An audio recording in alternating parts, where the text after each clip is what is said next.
9-ish, the city of Miami updates its utility billing as residents see high prices. We're finally hearing from the Attorney General following that FBI raid at the former president's house in Florida. I'm Lauren Blanchard in Washington. The latest on what he had to say coming up.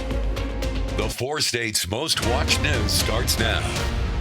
Thank you for joining us tonight. I'm Jordan Albee. A Grove, Oklahoma man pleads guilty to a second-degree murder charge. Authorities say Cody Buzzard helped kill Jerry Tapp back in August of 2019. Buzzard's father, James, and his brother, Dakota, are also charged in the case, but are still awaiting court proceedings.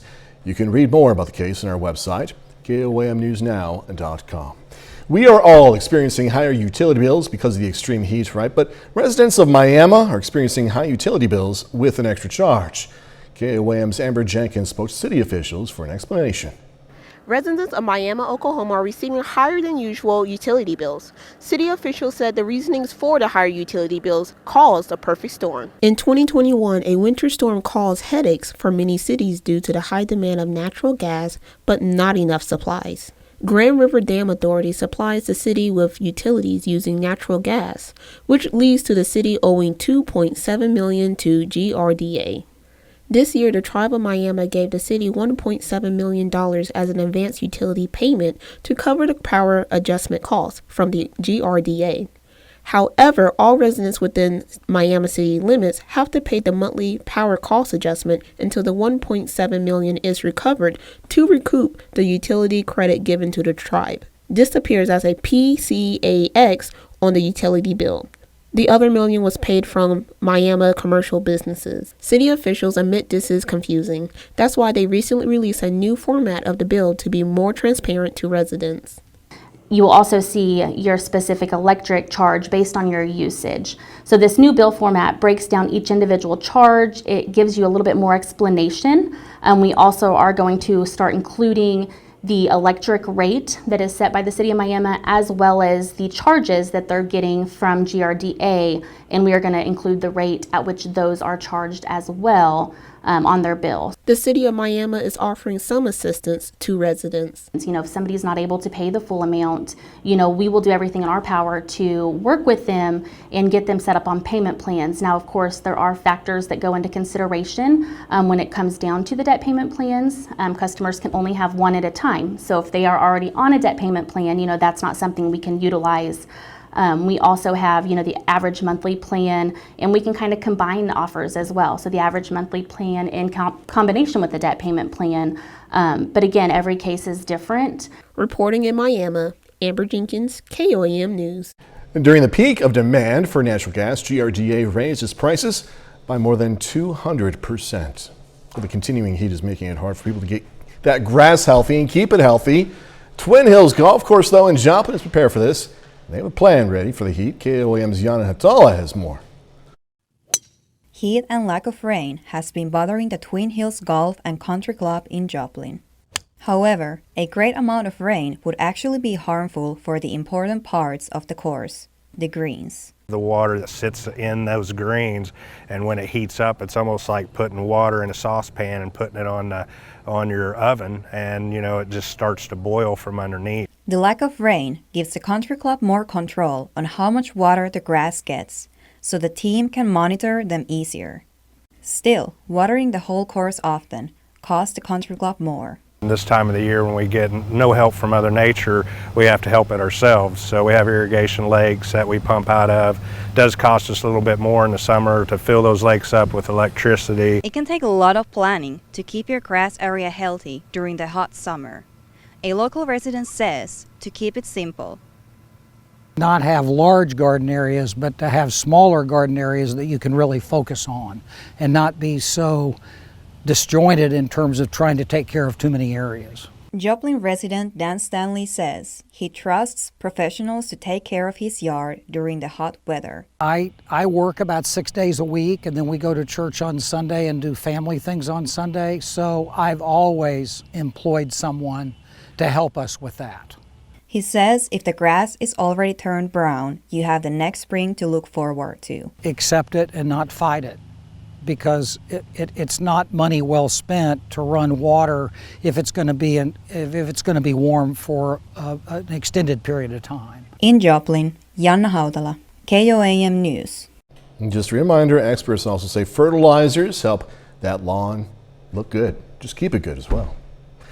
A Granby, Missouri man is dead after a crash in Newton County. Authorities say 90-year-old George Aids was traveling east on Highway H, 4 miles east of Neosho. When he turned, he failed to yield for another vehicle that hit him. Aids was pronounced dead at the scene. The other driver received minor injuries.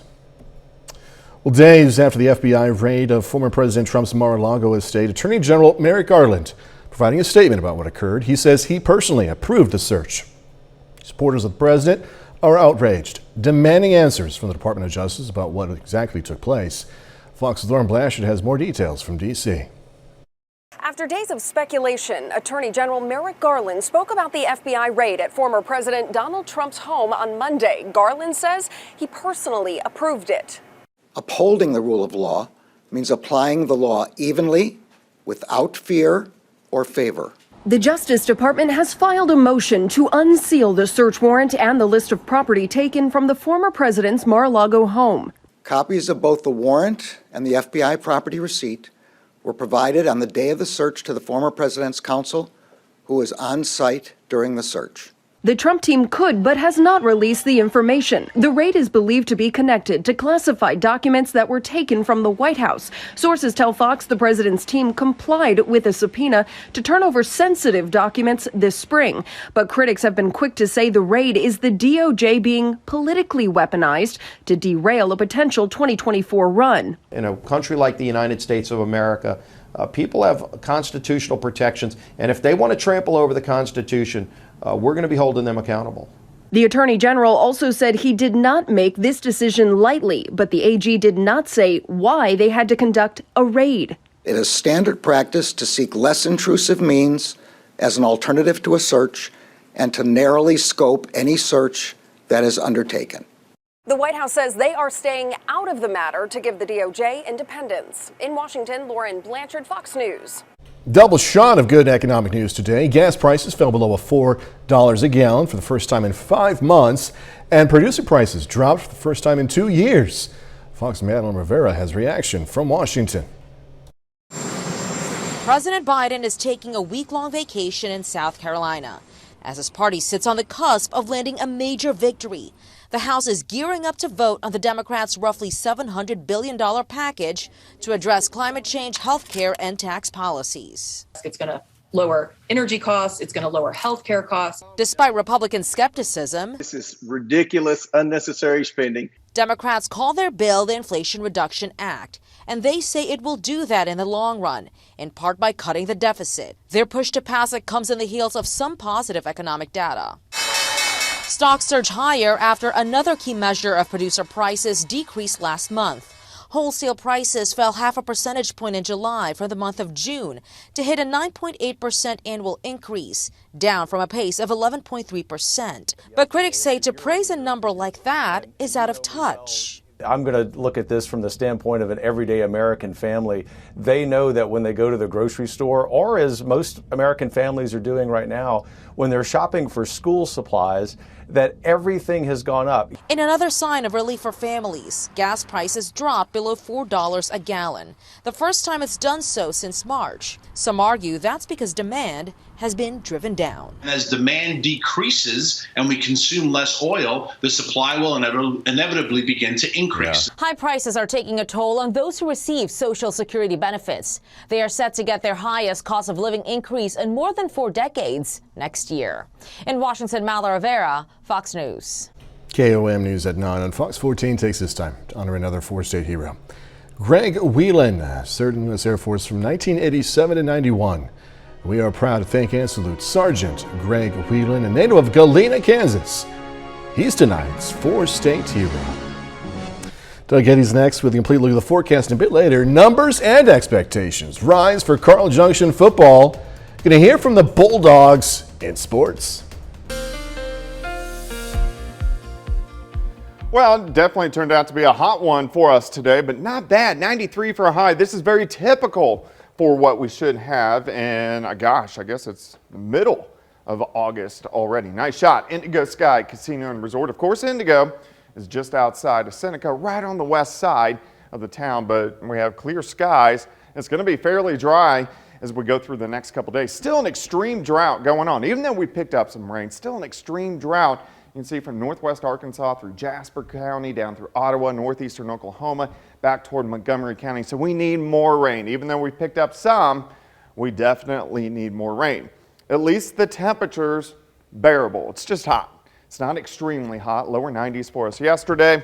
Lower 90s once again for us today. And the humidity hasn't been bad. Anytime dew points, this measures how much humidity is at the surface, when they climb above 70 in the summer, it feels pretty soupy and muggy. We're sitting at about 60, so if we look at our tracker, that kind of puts us in that not bad range, and that's where we're going to sit as we go through the next couple days. 79 easterly winds, light, humidity at 52%, nothing going on. We have clear skies across the entire four-state area. In fact, you have to track to our south to find any rain at all, or out across the Rockies where you got the monsoonal season going on. But we are dominated by this big dome of high pressure. Until that breaks down, we're going to have the heat, the humidity is going to return, and we aren't going to have any chances for rain for at least the next 4 days or so. Let's go through time for us tonight. We'll back down mid-60s, so it's going to actually feel pretty good. Quick warm-up. We're going to warm into the upper 80s by noon. I think most of us 92, 93, 94 degrees, similar to what we did see today. Here's your day planner starting at 66, 89 by noon, high temp right around 93. We'll have a light southerly wind at about 5 to 10. Let's go through tomorrow night. A little bit more mild, but not bad. We're going to back down to right about 70 degrees. As we go through the daytime hours on Saturday, we warm up a little bit more. Mid to upper 90s, pressing 100 degrees by the time we head into Saturday afternoon. Sunday even hotter, 100 to about 102. Monday, we should go above 100 once again, but we have a front sneaks in Monday night, gives us showers, thunderstorms across the region into Tuesday, but it also draws in some cooler air by the time we head through the beginning of next week, which is great news. 93 tomorrow, 97 on Saturday, 101 on Sunday, 103 on Monday, but those thunderstorms working in late in the day. High temps into the upper 80s. Tuesday and Wednesday back into lower 90s by Thursday. Jordan? All right, Doug, thanks so much. Coming up, the latest on the front lines in Ukraine. Concern growing outside of Europe's largest nuclear power plant as the fighting continues in Ukraine. In Kyiv, Ukraine, I'm Alex Hogan. I'll have more on this story coming up. U.S. Postal Service plans to raise prices during the peak holiday season for the third year in a row. The Postal Service says the temporary price increase in a variety of mail services will offset rising delivery costs. The increases will range from 25 cents to $6 per package. They are going to cover individual and business mailings for Priority Mail Express, and first-class package service. Parents sending kids back to school have to dig a lot deeper into those pockets for supplies this year. The National Retail Federation says U.S. families are spending $11 billion more on school supplies this year than 3 years ago. That amounts to about $168 more per family. Surging rent and eviction filings could be forcing thousands of Americans out of their homes. Fox News' Gary Baumgarten has the latest numbers and what's triggering this crisis. While there's no place like home, a growing number of Americans may soon be forced out of theirs.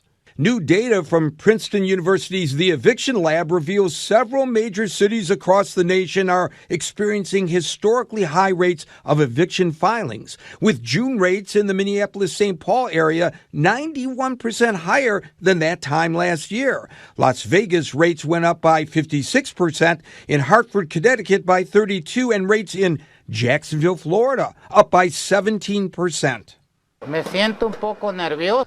I feel a little nervous every time I come to the mail because I don't know if there's going to be an eviction note. Real estate professionals point to the ending of the federal moratoriums on evictions and the drying up of federal emergency rental assistance funds for causing the surge, with the Eviction Lab reporting more than 8,400 evictions across the nation last week alone. He wants out. Inflation also to blame, with the overall cost of rent up by roughly 15% from last year. And while renters say the increases are unfair, landlords say it's purely business. If someone raises their rent 10%, they're just playing catch up. According to a recent report from the National Low Income Housing Coalition, the average U.S. employee needs to make $26 an hour to afford rent for a two-bedroom residence. The federal minimum wage is only $7.25 an hour. Gary Baumgarten, Fox News. Next, going to show out some new Lay's potato chip flavors. Some of them, in my opinion anyway, some of them seem pretty good. It's a confession time. I love potato chips. Original potato chips, flavored potato chips. So I'm excited about this story. Let me tell you, last summer Lay's introduced a new snack that had people asking, is it a chip or a Dorito? Now the company's back at it again. Lay's introducing 4 new chips, which are a mashup of other flavors. The new snacks include Lay's Kettle Cooked Fritos Chili Cheese, Lay's Cheetos, Lay's Dorito Cool Ranch, and Lay's Wavy Funyuns Onion. Chips are available on store shelves nationwide for less than $5 for a large bag. You know, we were talking about this in the newsroom. I don't know if you would buy these flavors on a regular basis, but it's something to try at least, right? Something to try once. All right, 30 more minutes, news, weather, and sports coming away. Local energy company stressing the importance of safe digging. China keeps up military threats even as it scales down those exercises around the island of Taiwan. I'm Amy Kellogg in London, and I'll have the details straight ahead. Is 811 Day. It's an annual initiative led by the U.S. Department of Transportation's Pipeline and Hazardous Materials Safety Administration to ensure the practice of safe digging is echoed in communities across the country. KOAM's Sugun Bamadeli has more on this story. When you need help from the police, you call 911. Who do you call when you need help to ensure and practice safe digging? Today is 811, a day that reminds people to always call a toll-free number 811 before putting a shovel to the ground in order to ensure not to hit or damage a gas pipeline or an electric pipeline. It's very important because there's a lot of utilities in the ground at this point. And it can create a safety hazard for the public, for you and the public, the person doing the actual excavating, and then people around that area. Speaking to Mike Fronelli, the regional manager of Spiral Energy Southwest, he says incidents often occur when people fail to call 811. Yes, unfortunately we have that situation probably too often. It's getting better. I think the whole industry, we strive to make that better as we go. I've seen a big change in it in the last 10 years. 811 has strived to have more of a presence in our communities and make sure that we're trying to be safe. Mike also tells us what to do if we hit a gas line. Yeah, if you hit our line and create a leak, that we ask you to just back away from that area and call our emergency number and or 911. If for some reason you can't get our number, I would call 911 and they'll get a hold of us. And just make sure you back away and don't try to repair or slow the leak yourself. In Joplin, Sugun Bamadeli, KOAM News. Now, for more information about safe digging and excavation, go ahead and visit Spire's website. Opioid prescriptions in the U.S. are on the decline for some. A report from the Johns Hopkins Bloomberg School of Public Health shows between 2012 and 2019, there was a decrease in the number of opioid prescriptions written for patients with private insurance. The percentage of people who were prescribed an opioid for cancer-related pain dropped from 86% to just under 79%, and people who received opioid prescriptions for non-cancer related pain dropped from almost 50% to just over 30%. Well, a jobs posting by the Internal Revenue Service is getting some backlash on social media. The employment posting was deleted but reappeared again. It lists job requirements for criminal investigations agents. The duties include carrying a firearm, using deadly force if necessary, and participating in arrests and the execution of search warrants. The posting was still up on usajobs.gov website as of early this morning. Now, the fury over the posting comes as a new bill making its way through Congress would provide money to hire thousands of new positions within the IRS. Taiwan holding another day of military drills as China renews its threats against the island. Fox News senior foreign affairs correspondent Amy Kellogg has more. The Chinese military appears to be scaling down its drills around Taiwan. For the last week, forces have simulated sea and air attacks by launching ballistic missiles and deploying warships. But the military says it will continue to patrol the region as Beijing officials promise to keep pressure up on Taiwan. Forces will keep a close eye on changes in the Taiwan Strait, continue to carry out training, and prepare for combat. Taiwan has placed its own forces under high alert in response to China's actions. On Thursday, its military continued drills off the southwestern coast that faces China. The island's president says China's military threat has not decreased. While Taiwan will not escalate conflicts or provoke disputes, we will firmly defend our sovereignty and national security and defend democracy and freedom. Chinese officials have said their military drills came in response to House Speaker Nancy Pelosi's trip to Taiwan last week. As a result, the Biden administration is reportedly rethinking its approach to China tariffs and setting aside the option of either scrapping them or imposing others on Beijing. On Wednesday, Speaker Pelosi defended her trip. We didn't go there to talk about China. We went there to praise Taiwan. We went there to show our friendship, to say China cannot isolate Taiwan. Since that visit, China has cut off both defense and climate talks with the U.S. In London, Amy Kellogg, Fox News. A bit later, seemingly playing catch-up.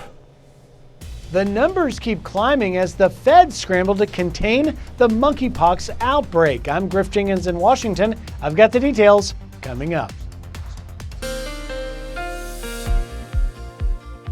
Well, it definitely turned out to be a hot one for us today, but not bad. 93 for a high. This is very typical for what we should have. And gosh, I guess it's the middle of August already. Nice shot. Indigo Sky Casino and Resort. Of course, Indigo is just outside of Seneca, right on the west side of the town, but we have clear skies. It's going to be fairly dry as we go through the next couple days. Still an extreme drought going on. Even though we picked up some rain, still an extreme drought. You can see from northwest Arkansas through Jasper County, down through Ottawa, northeastern Oklahoma, back toward Montgomery County. So we need more rain. Even though we picked up some, we definitely need more rain. At least the temperature's bearable. It's just hot. It's not extremely hot. Lower 90s for us yesterday. Lower 90s once again for us today. And the humidity hasn't been bad. Anytime dew points, this measures how much humidity is at the surface. When they climb above 70 in the summer, it feels pretty soupy and muggy. We're sitting at about 60. So if we look at our tracker, that kind of puts us in that not bad range. And that's where we're going to sit as we go through the next couple days. 79 easterly winds, light, humidity at 52%. Nothing going on. We have clear skies across the entire four-state area. In fact, you have to track to our south to find any rain at all, or out across the Rockies where you got the monsoonal season going on. But we are dominated by this big dome of high pressure. Until that breaks down, we're going to have the heat, the humidity is going to return, and we aren't going to have any chances for rain for at least the next 4 days or so. Let's go through time for us tonight. We'll back down mid-60s, so it's going to actually feel pretty good. Quick warm up. We're going to warm into the upper 80s by noon. I think most of us 92, 93, 94 degrees, similar to what we did see today. Here's your day planner starting at 66, 89 by noon, high temp right around 93. We'll have a light southerly wind at about 5 to 10. Let's go through tomorrow night. A little bit more mild, but not bad. We're going to back down to right about 70 degrees. As we go through the daytime hours on Saturday, we warm up a little bit more. Mid to upper 90s, pressing 100 degrees by the time we head into Saturday afternoon. Sunday, even hotter, 100 to about 102. Monday, we should go above 100 once again, but we have a front sneaks in Monday night, gives us showers, thunderstorms across the region into Tuesday, but it also draws in some cooler air by the time we head through the beginning of next week, which is great news. 93 tomorrow, 97 on Saturday, 101 on Sunday, 103 on Monday, but those thunderstorms working in late in the day. High temps into the upper 80s. Tuesday and Wednesday back into lower 90s by Thursday. Jordan?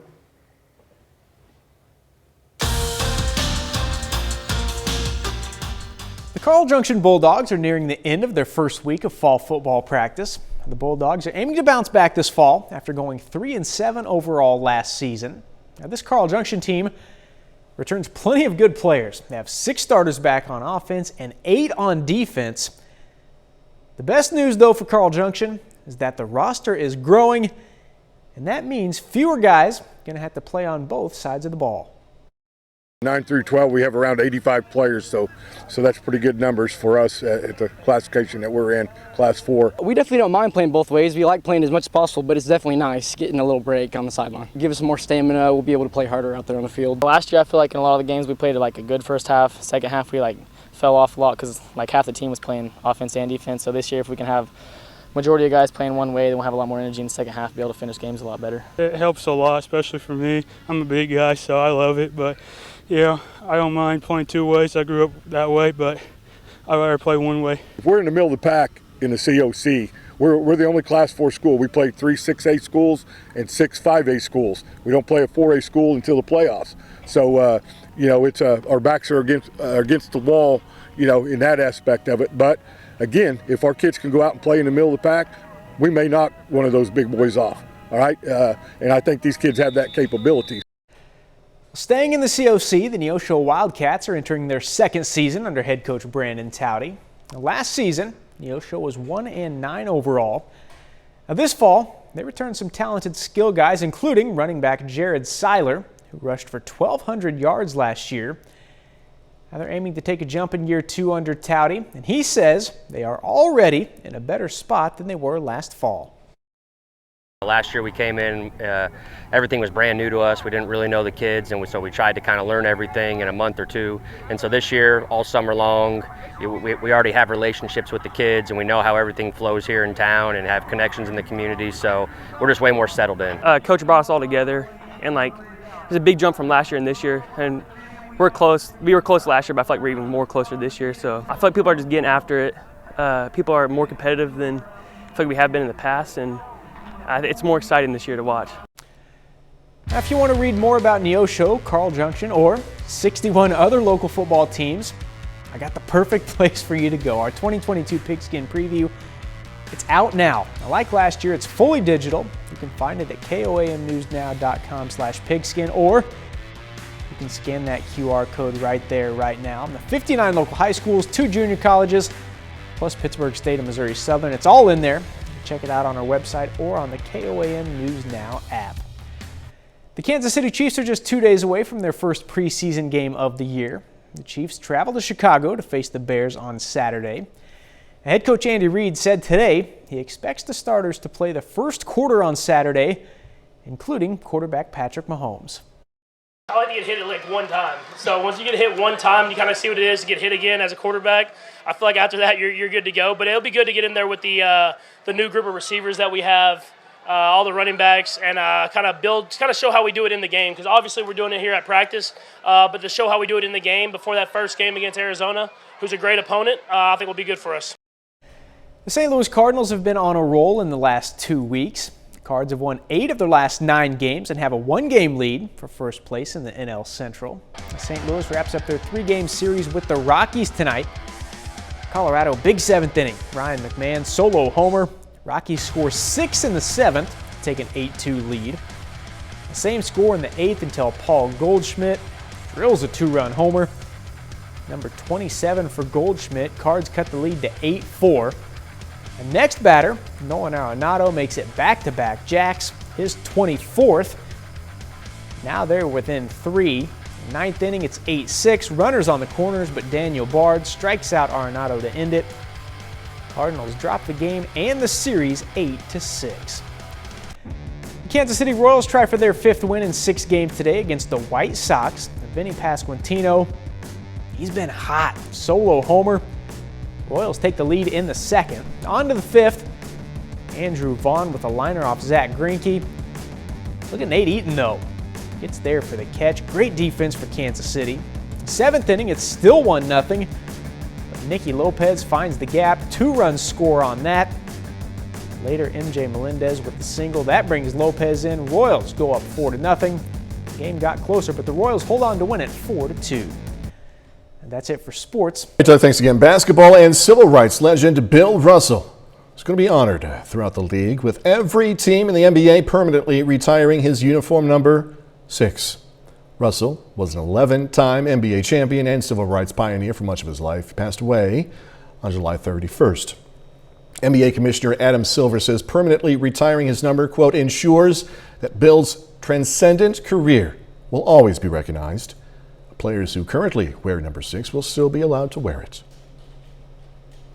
Coming up in sports, going to hear from the KC Chiefs on Saturday's preseason opener against the Bears. Plus, our local football previews continue with the CJ Bulldogs and the Neosho Wildcats. Jacob Leonard has that and more next. The White House wants to make it easier for cities and states to order more vaccine doses. This as the monkeypox outbreak keeps spreading. Fox News correspondent Griff Jenkins has more from Washington. The White House is putting a major focus on monkeypox this week, holding the first briefing with its new response team and setting guidelines that will make it easier to get more people vaccinated. And on Thursday, another new rule announced, allowing hard-hit areas to apply for more vaccine doses at a quicker pace. But it's unclear what impact these new measures will have. The number of cases in the U.S. shot up 27% this week to just under 9,500. And some critics say the feds should be more aggressive about getting vaccines to those who need it the most. They should worry more about talking about how it's getting entrenched in the gay and bisexual population. The White House is also touting its testing strategy, with the number of test kits increasing from 6,000 to 80,000 per week. But turnaround time is still an issue. Right now, it's averaging between 3 and 4 days, prompting at least one company to start a development of a PCR test for monkeypox. The turnaround time is very important because, the sooner you get diagnosed, you can determine the appropriate actions. Meanwhile, local health departments are starting to issue monkeypox guidance to schools as they ramp up for the fall semester. But officials say there's little risk of exposure in classrooms at this time. Clothed individuals who are in a school setting or a business setting or something like that are likely at very low risk. According to the CDC, at least 5 children in the U.S. have tested positive for monkeypox. In Washington, Griff Jenkins, Fox News. Coming up, we're going to check out what's now playing at those theaters and at home streaming. A Diane Keaton-led comedy in theaters, The Rockford Peaches, get a series. Jamie Foxx led action on streaming. As part of all this week's new releases, here's Fox's Ashley Dvorkin. You can't be here. It's me. In theaters nationwide, the Diane Keaton-led age-swap comedy Mac and Rita, about a 30-year-old who taps into her inner 70-something self, then magically becomes her. Who wants to play Bodies, Bodies, Bodies? Expanding to more screens is slasher satire Bodies, Bodies, Bodies, centered around a group of Gen Zers at a hurricane party where a murder mystery game goes very wrong. Emily the Criminal stars Aubrey Plaza as a college graduate deep in student debt who goes down a dangerous path after getting involved in a credit card scam. Starting its run, Back to the Drive-In, a behind-the-scenes documentary about family-owned drive-ins keeping business going during the pandemic and the future of this movie-going experience. On streaming, Tubi's sci-fi thriller Shark Side of the Moon has astronauts battling humanoid sharks launched to the moon during the Cold War. I'm gonna be back in a couple days. Paramount Plus adds Secret Headquarters with Owen Wilson and Walker Scobell as a kid defends a superhero setup he finds in his home. This is our one shot. Stepping up to the plate on Prime Video is the series A League of Their Own, inspired by the 1992 movie about the All-American Girls Professional Baseball League. Your social status has skyrocketed so much. Classes back in session for Netflix's Never Have I Ever with Season 3. Welcome to the day shift. Also on Netflix, Jamie Foxx takes on The Day Shift as a dad providing for his daughter with a pool cleaning day job, a front for his vampire hunting. Dave Franco, Megan Good, Carla Souza, and Snoop Dogg co-star. The action comedy brings a combo of laughs and creative next-level fight scenes, courtesy of its stunt expert turned director J.J. Perry. In Hollywood, Ashley Dvorkin, Fox News. A drive-in movie seems pretty interesting. An important thank you to those drive-in movie theaters. That's our time for tonight. Thanks so much for joining us. Going to leave it tonight with video of a giant anteater at the North Florida Wildlife Center. Be safe. Don't eat any ants. I don't think they're that healthy for you. Do this all again tomorrow. See you then.